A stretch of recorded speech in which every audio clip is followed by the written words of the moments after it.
नमस्कार, जन उत्तराखंड में आप सभी का स्वागत है। मैं हूं प्रभात। सबसे पहले नजर हेडलाइंस पर।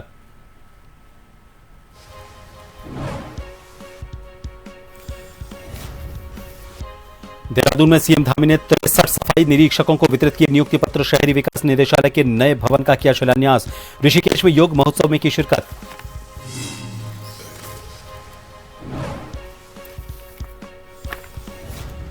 उत्तराखंड कांग्रेस ने गैस सिलेंडर किल्लत पर बीजेपी को घेरा। बोले ये भाजपा का फेल्योर, पूरे देश में फैला रखा है पैनिक, अन्य प्रदेशों में नहीं कोई कमी।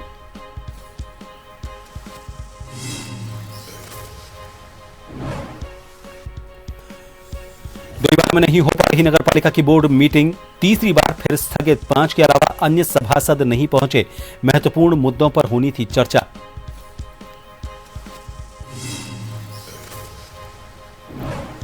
रुड़की में कार लूटने का मामला, पुलिस ने आरोपी को मंगलवार से किया गिरफ्तार। हरियाणा का हिस्ट्री शीटर बताया जा रहा अपराधी, शौक पूरे करने के लिए करता था वारदात।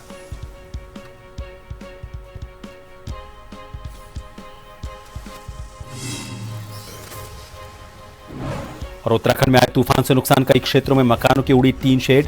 रामनगर में लाखों रुपए का नुकसान, खेत में खड़ी फसल हुई नष्ट।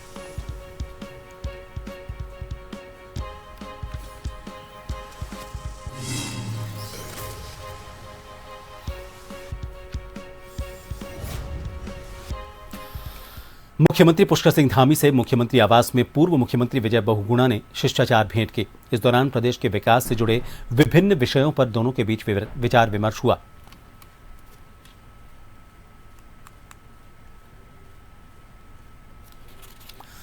मुख्यमंत्री पुष्कर सिंह धामी ने मुख्यमंत्री कैंप कार्यालय स्थित मुख्य सेवक सदन में शहरी विकास विभाग के अंतर्गत चयनित 63 सफाई निरीक्षकों को नियुक्ति पत्र प्रदान किए। इस अवसर पर मुख्यमंत्री ने लगभग 62 करोड़ की अनुमानित लागत से बनने वाले शहरी विकास निदेशालय के नए भवन का वर्चुअल शिलान्यास किया। मुख्यमंत्री ने कार्यक्रम के दौरान कूड़ा निस्तारण वाहनों को हरी झंडी दिखाकर रवाना किया। मुख्यमंत्री ने कहा कि 4 वर्षों में राज्य में लगभग 30,000 युवाओं को सरकारी नौकरी दी जा चुकी है। मुख्यमंत्री पुष्कर सिंह धामी ने लोक सेवा आयोग के माध्यम से चयनित सभी सफाई निरीक्षकों को शुभकामनाएं दी। उन्होंने कहा कि आज आपके जीवन में एक नई जिम्मेदारी की शुरुआत हो रही है। उन्होंने कहा कि राज्य के गठन के समय प्रदेश में केवल 63 स्थानीय नगर निकाय थे। आज प्रदेश में 11 नगर निगम, 46 नगर पालिका परिषद और 51 नगर पंचायत सहित कुल 108 स्थानीय नगर निकाय हैं। ये इस बात का स्पष्ट प्रमाण है कि आज हमारे शहर विकास और आर्थिक गतिविधियों के महत्वपूर्ण केंद्र बन चुके हैं।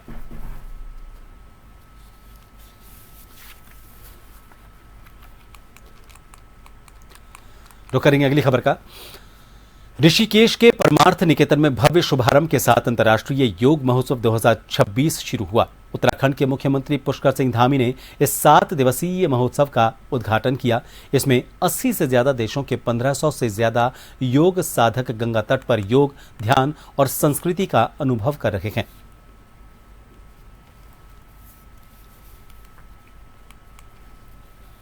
मंडल विकास निगम और उत्तराखंड पर्यटन विभाग के संयुक्त तत्वाधान में आयोजित हो रहा ये योग महोत्सव पिछले 35 वर्षों से योग की परंपरा को विश्व के कोने कोने तक इस योग को पहुंचाने में बहुत महत्वपूर्ण भूमिका निभा रहा है। और आप सबको पता है, मुझे भी अत्यंत प्रसन्नता हो रही है कि 7 दिनों तक निरंतर चलने वाला ये योग महोत्सव, जिसमें योग, प्राणायाम, ध्यान, आयुर्वेद, प्राकृतिक चिकित्सा और आध्यात्मिक प्रवचनों के विभिन्न सत्रों के साथ साथ run for yoga, heritage walk तथा अंतर्राष्ट्रीय योग सम्मेलन जैसे विशेष कार्यक्रमों का आयोजन इन 7 दिनों में किया जाएगा।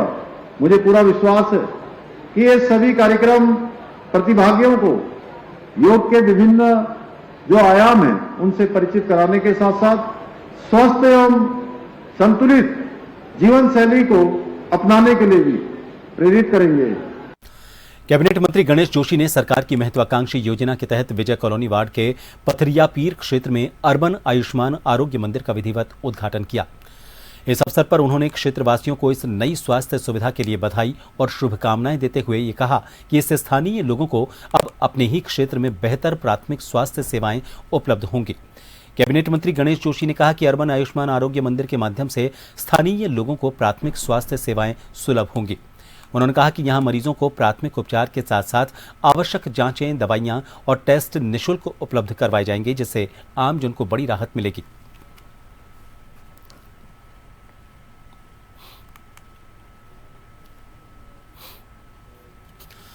सैनिक कल्याण मंत्री गणेश जोशी ने देश के प्रथम सीडीएस स्वर्गीय जनरल बिपिन रावत की जयंती के अवसर पर देहरादून के कनक चौक में जनरल बिपिन रावत पार्क में उनकी प्रतिमा पर पुष्प चक्र अर्पित कर भावपूर्ण श्रद्धांजलि दी।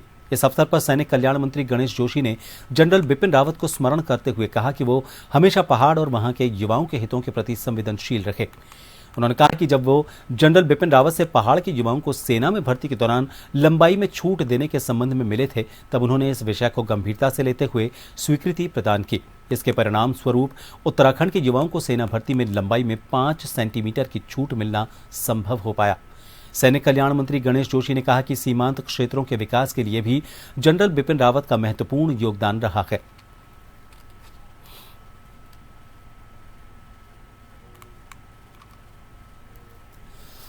डोईवाला के शहीद दुर्गा मल्ल राजकीय डिग्री कॉलेज में क्षेत्रीय सेवा योजना कार्यालय की ओर से मेगा रोजगार मेले का आयोजन किया गया।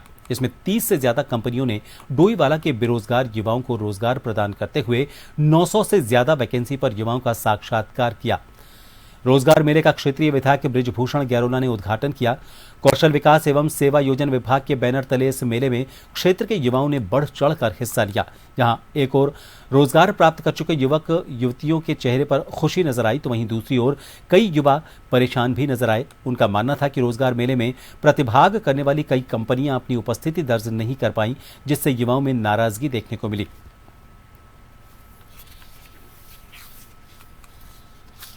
कंपनियां यहाँ आई हैं आज रोजगार मेले में, और उम्मीद है हमारे पास 900 से अधिक वैकेंसीज है, तो उम्मीद है कि काफी बच्चों को इसमें रोजगार मिल जाएगा। किस एक तो फार्मा के सेक्टर में है, मैन्युफैक्चरिंग में है, हेल्थ एंड केयर में है, और सेल्स एंड मार्केटिंग में है।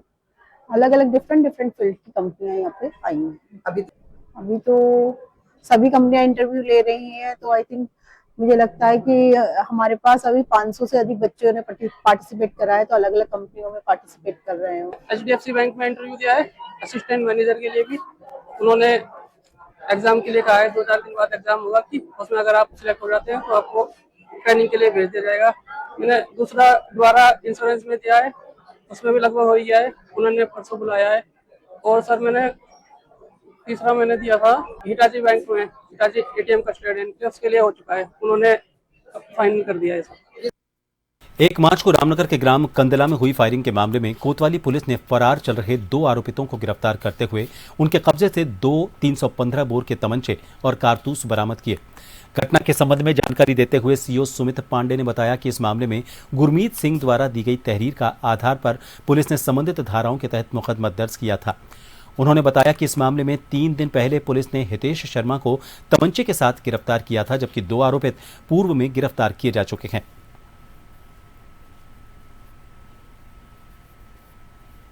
देखिए, एक मामला कंदला जो ग्राम क्षेत्र है तरुणगढ़ क्षेत्र में, उसमें 1 मार्च को फायरिंग हुई थी। इसमें जो वादी है गुरमीत सिंह, उसके ऊपर 5-4 लड़कों ने फायरिंग की थी और उन पर तत्काल 56/26 मुकदमा पंजीकृत किया था। उसमें से एक जो अभियुक्त था हितेश शर्मा, उसको टीम द्वारा अरेस्ट किया गया था, हाल ही में अरेस्ट किया गया था। उससे जब पूछताछ की गई तो उसके द्वारा बताया कि फायरिंग करने के तत्काल बाद हमें कुछ लोकल लड़के, जिनका नाम, एक का नाम इसमें कमल सिंह है, दूसरे का नाम प्रेम बेस्ट है, इनके द्वारा लॉजिस्टिक गाड़ी घोड़ा प्रोवाइड कराया गया, रुकने का इंतजाम भी इनके द्वारा कराया गया, जबकि इनको ये पता था कि ये अभियुक्त है।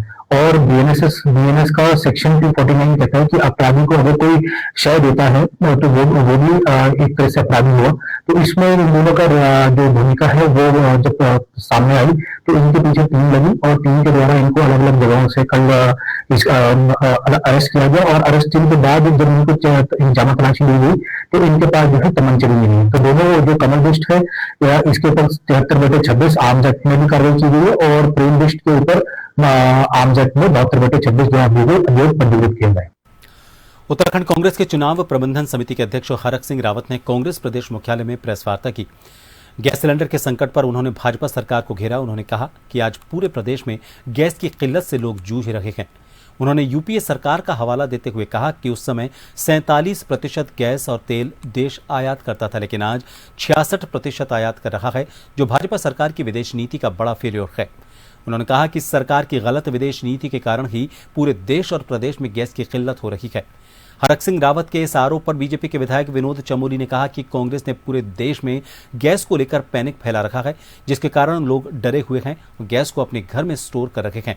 बाकी देश और प्रदेश में कहीं भी गैस की कोई किल्लत नहीं है।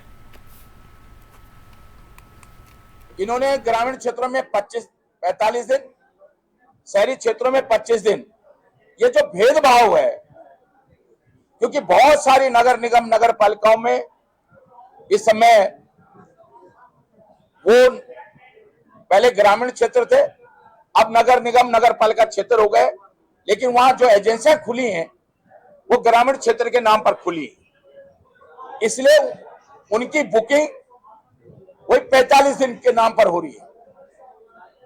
तो इसलिए मैं सोचता हूं कि भारत सरकार की जो विदेश नीति है वो पूरी तरह फेल हो गई है। आज जो गैस की किल्लत हो रही है, ये भारत सरकार की विदेश नीति के फेल होने के कारण है और प्रदेश सरकार इसको संभाल नहीं पा रही है। कोई किल्लत नहीं है, गैस की आपूर्ति कहीं बाधित नहीं है और कांग्रेस ने एक रणनीति के तहत पूरे देश के अंदर एक वातावरण बनाने का प्रयास किया है और उस पर राजनीति कर रही है। कांग्रेस ने माहौल में इतना पैनिक फैला दिया है कि आम आदमी इस समय घबराहट के कारण स्टोरेज की ओर भाग रहा है, गैस सिलेंडर स्टोरेज की ओर जा रहा है। साथ में जो कालाबाजारी करने वाले लोग हैं वो सक्रिय हो गए हैं। इसके कारण दिक्कतें आई। ये दिक्कतें कोई युद्ध के कारण नहीं आई हैं, ये दिक्कतें कांग्रेस का जो ये आचरण रहा है, जिस तरह का एक पैनिक एक माहौल बनाया है, और उसके कारण ये दिक्कतें खड़ी हुई हैं। अन्यथा गैस की आपूर्ति पूरी है, केंद्र सरकार लगातार कह रही है, हमारे पास भंडारण पूरा है, कोई दिक्कत नहीं है। कांग्रेस के वरिष्ठ नेता और चुनाव प्रबंधन समिति के अध्यक्ष हरक सिंह रावत ने देहरादून के कांग्रेस के प्रदेश कार्यालय में एक प्रेस कॉन्फ्रेंस की। इस प्रेस कॉन्फ्रेंस में उन्होंने सरकार पर कई गंभीर आरोप लगाए। उन्होंने कहा कि सरकार मुख्यमंत्री विवेकाधीन कोष का दुरुपयोग कर रही है। उन्होंने कहा कि उन्होंने आरटीआई के माध्यम से चंपावत और उधम सिंह नगर जिलों की जानकारी मांगी, जिसमें यह पाया गया कि कुछ गिने चुने लोगों को मुख्यमंत्री विवेकाधीन कोष से लगातार मदद कर रहे हैं। उनके इस आरोप पर बीजेपी विधायक विनोद चमोली ने कहा कि मुख्यमंत्री विवेकाधीन कोष का उपयोग सरकार नियम के तहत ही कर रही है। हर साल मुख्यमंत्री विवेकाधीन कोष का दुरुपयोग करके कुछ लोगों को दिया जा रहा है। जैसे मैं कुछ नाम आपके सामने रख रहा हूं, सुबोध मजूमदार है, भारत सिंह है, गोदावरी है, कांता रानी है, भरत बांगा है, ऐसे अनेक नाम हैं जिनको 1 लाख से लेकर 5 लाख तक हर वर्ष दिया जा रहा है। कुछ परिवार ऐसे एक ही परिवार के, जैसे भाजपा के वहां चंपावत के जिलाध्यक्ष, उसकी पत्नी को भी, उसके बच्चों को भी एक साल में कई 8 लाख से लेकर 10 लाख रुपए तक मुख्यमंत्री विवेकाधीन कोष से दिया जा रहा है। जैसे कांता देवी को, उदाहरण के लिए कांता रानी को 23-24 में 2 लाख दिया गया, 24-25 में भी 2 लाख दिया गया। इसी तरह गोदावरी को 23-24 में 1 लाख रुपए दिया गया और फिर 24-25 में भी 1 लाख रुपए दिया गया। नहीं, ऐसा नहीं है। कोई 2-4 मामले हो सकते हैं इतने बड़े सिस्टम में, और वो भी किन कारणों से हुआ होगा उसके भी कारण होंगे।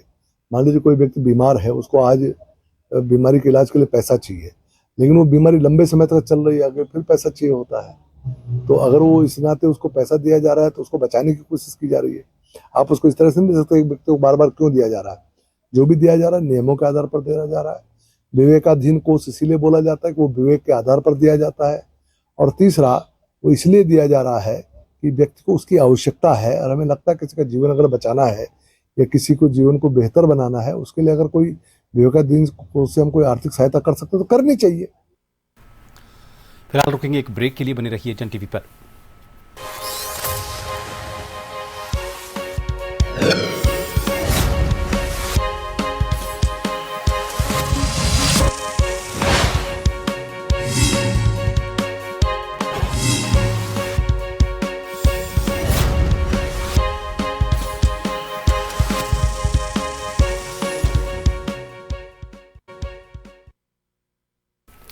ब्रेक के बाद एक बार फिर आप सभी का स्वागत है। आज डोईवाला नगर पालिका की तीसरी बोर्ड की बैठक प्रस्तावित थी, जो सभासदों के न पहुंच पाने से नहीं हो पाई। आपको बता दें, इससे पहले 11 मार्च को बोर्ड बैठक प्रस्तावित थी, जो विधानसभा सत्र के कारण नहीं हो सकी। इसके बाद आज की बैठक में 20 सभासद में से मात्र 5 सभासद बैठक में पहुंचे। आलम यह रहा कि अध्यक्ष भी बैठक में आधा घंटा देरी से पहुंचे और पहुंचते ही मीडिया कर्मियों को बैठक से बाहर करने के निर्देश देते नजर आए। बैठक में पहुंचे सभासद प्रदीप नेगी, संदीप नेगी, अरुण सोलंकी, कल्पना राणा, प्रियंका मनवाल ने नाराजगी जताई और ये कहा कि जनता ने हमें चुनकर विकास के लिए बोर्ड में भेजा है। आज नगर के विकास से जुड़े कई महत्वपूर्ण मुद्दों पर चर्चा होनी थी। जब बोर्ड बैठक ही नहीं होगी तो विकास के जो काम होने हैं उनके प्रस्ताव कैसे पारित हो पाएंगे। बोर्ड बैठक पालिका प्रशासन द्वारा ही आहूत की गई थी। माननीय अध्यक्ष जी की अनुमति से ये बोर्ड बैठक रखी गई थी, जिसके पत्र हमें प्राप्त हुए थे बोर्ड बैठक के। तो हम तो अपनी बोर्ड बैठक पर समय पर 11 बजे उपस्थित हो गए थे कि हम अपने क्षेत्रों के लोगों की, क्योंकि पिछली बोर्ड बैठक हमारी हुई थी 12 नवंबर को, तब से आज 4 महीने हो चुके हैं। तो कई प्रस्ताव हमारे से लंबित हैं जो हम करवाना चाह रहे हैं। जनता भी हम पे लगातार बोलती है कि भैया हमारे काम करवाइए, पर जब बोर्ड बैठक ही नहीं होगी तो हम कहाँ प्रस्ताव रखेंगे, कहाँ काम करेंगे। देखिए, हम तो आए थे अपने क्षेत्र की जनता के लिए, हमें अपने क्षेत्र के विकास हेतु हम यहाँ पे आए थे। आज की बोर्ड बैठक में हमें जो ऑफिशियल नोटिस आया था कि 16 तारीख को हमारी बोर्ड बैठक होनी है, तो हम लोग यहाँ पे पहुंचे थे। अब हमारे अध्यक्ष जी भी गायब हो गए, हमारे जो 15 साथी सभासद गायब हो गए, बोर्ड की पूरी अवमानना हो गई।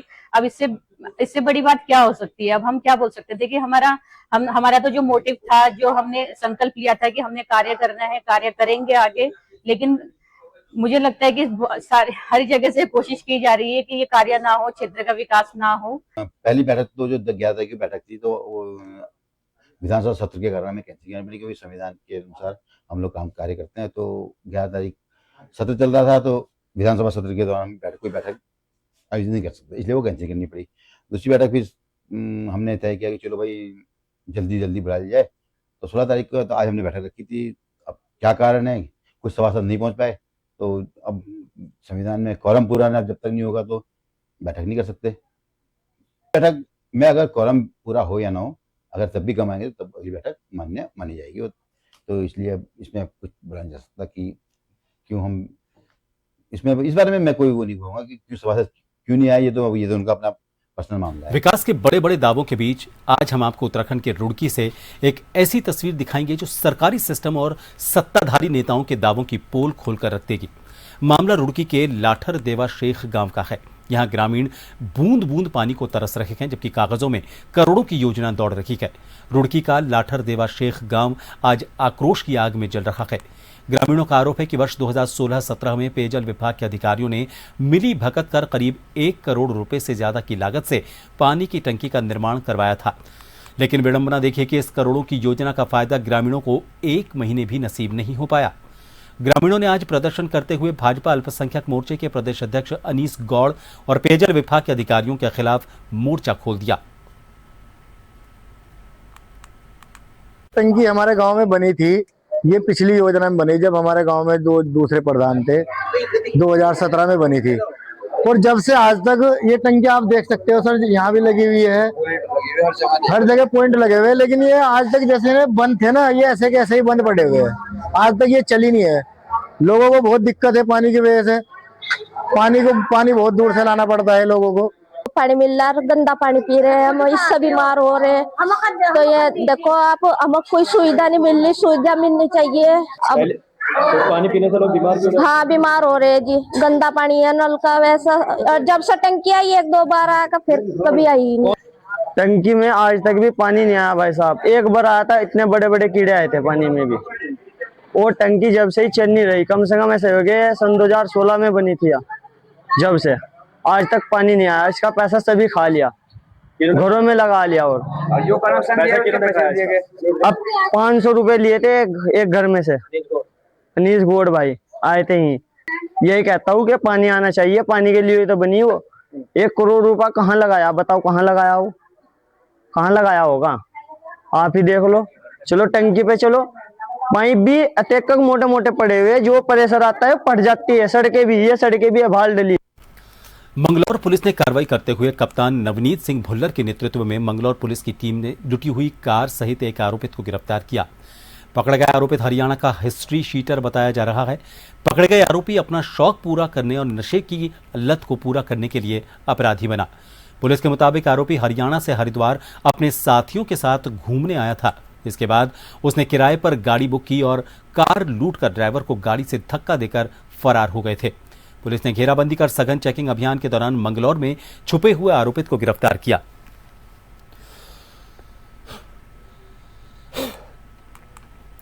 लोहाघाट पिथौरागढ़ राष्ट्रीय राजमार्ग में लोहाघाट से घाट की ओर जा रही कार पुरानी पुलिस चौकी के पास अनियंत्रित होकर लगभग 50 मीटर नीचे सरयू नदी में जा गिरी।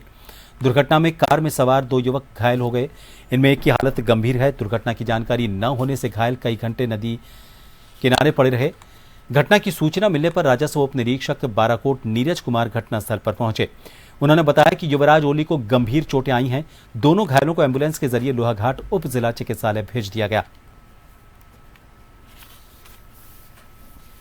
2 घायल हुए थे। एक की तो स्थिति बेहतर है पर दूसरे के सर पे काफ़ी चोट लगी है, जिसकी वजह से उसे आगे रेफर करना पड़ रहा है। न्यूरोसर्जन की आवश्यकता लग रही है उसके लिए। तो स्थिति गंभीर है दूसरे वाले की ना, युवराज की स्थिति गंभीर है अभी। तो क्या गया है? ये अभी तो डीएच चंपावत कर रहे हैं, वहाँ पे सीटी हो जाएगा, उसके बाद आगे भेजना पड़ेगा न्यूरोसर्जन। कालाढूंगी नगरपालिका के वार्ड नंबर 7 के निवासी मोहित मेहता उर्फ गोलू ने Uttarakhand body building and fitness द्वारा आयोजित प्रतियोगिता में शानदार प्रदर्शन करते हुए तीसरा स्थान हासिल किया। मोहित की इस उपलब्धि से पूरे क्षेत्र में खुशी की लहर है। लोगों ने मोहित को इस सफलता पर बधाई देते हुए उनके उज्जवल भविष्य की कामना की।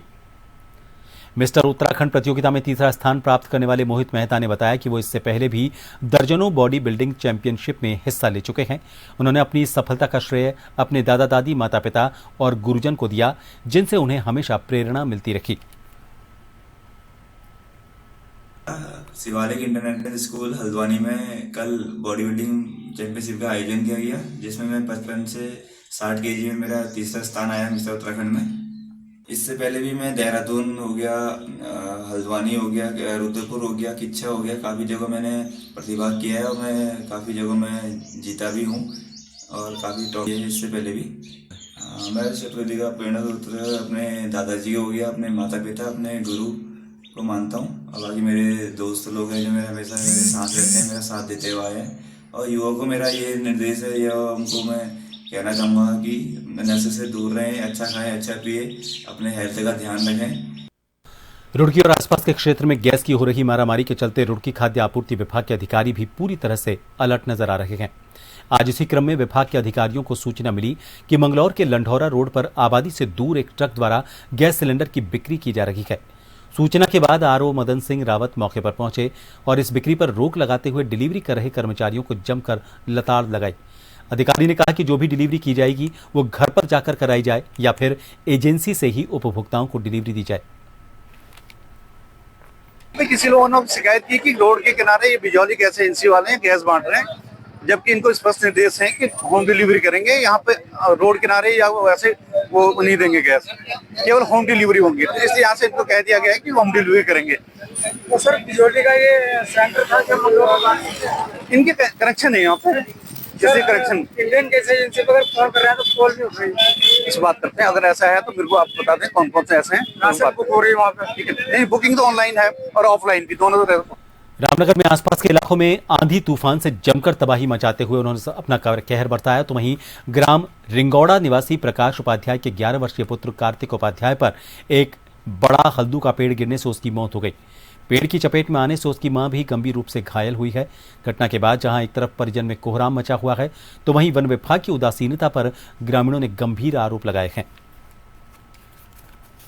रात को तूफान चला था यहाँ पर, काफी बहुत जबरदस्त तूफान चला था रात को। तो उसे माँ बेटा वो अंदर सोए हुए थे, तो शायद उसको बाहर निकलने के लिए बच्चे ने उनको कहा कि बाहर चलो, मम्मी यहाँ से दूसरे घर में पक्के वाले घर में सोते हैं। तो बाहर निकलते निकलते इतनी देर में तूफान की वजह से पेड़ उनके ऊपर गिर चुका है, बच्चे के ऊपर गिर गया। बच्चा उस पेड़ की चपेट में आ गया और माँ अंदर फंस गई थी, उसको भी काफ़ी सारी चोट लगी हुई है और बच्चा नहीं रहा इस दुनिया में। और इन सभी खबरों के साथ फिलहाल के लिए इस बुलेटिन में इतना ही। नमस्कार।